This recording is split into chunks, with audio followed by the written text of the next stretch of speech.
inflation is going to affect you. It's certain we will have inflation over time.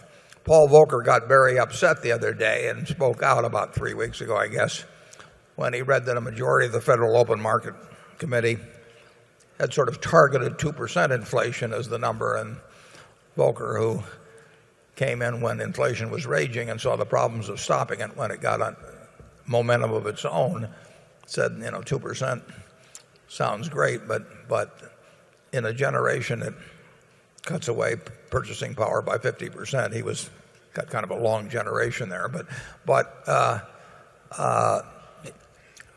he was right in that once you start thinking about a couple percent, you are on something of a slippery slope. And we are following policies in this country now to stimulate things, which stimulate business, which are bound to have some inflationary consequences.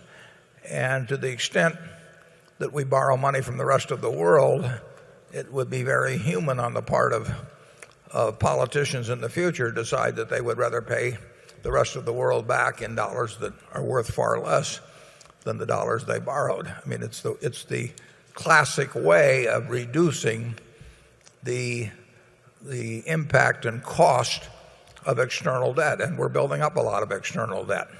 I always find it interesting when politicians now talk about using the taxpayers' money to do this and the taxpayers' money to do that, and how the taxpayers are paying the bonuses at AIG. We haven't raised taxes at all in this country. I mean, taxpayers are paying nothing beyond what they were paying a couple of years ago. As a matter of fact, the federal revenues this year, which were close to 2.6 trillion a couple of years ago, maybe more like 2.3 trillion. So we are taking less money from the taxpayers. The people who are really paying for the things we're doing now will probably be the people who are buying fixed dollar investments, much of it from the US government, and who will find the purchasing power when they go to redeem those investments to be far less. So you might say that the AIG bonus is probably the Chinese are the people that are ultimately paying the most in terms of the loss of purchasing power they will have with their holdings of government bonds, US government bonds, many years down the road. But it sounds better to say the taxpayer than to say the Chinese are paying for it. It's an interesting situation. I read that comment every day about how the taxpayers are doing this and that, and I haven't had my taxes raised. You haven't had your taxes raised.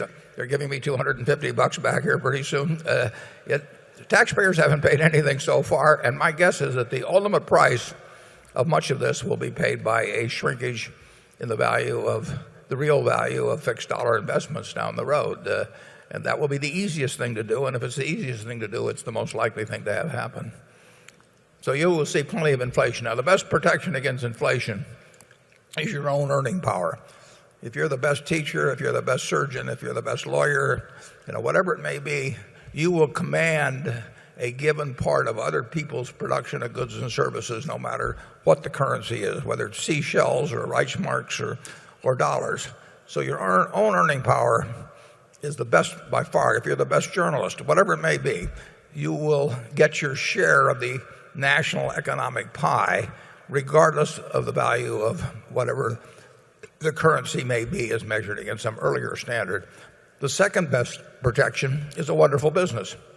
If you own the Coca-Cola trademark company, you will get a given portion of people's labor 20 years from now and 50 years from now for your product, and it doesn't make any difference what's happened to the price level generally, because people will give up 3 minutes of labor, 5, whatever it may be, to enjoy, 12 ounces of a product they like.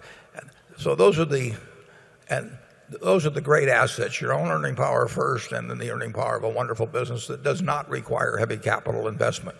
If it requires heavy capital investment, you get killed in inflation. And with those guidelines, I would tell you the best thing to do is invest in yourself.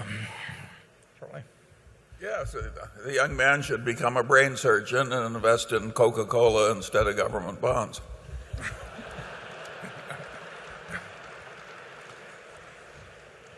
I get paid by the word, he doesn't.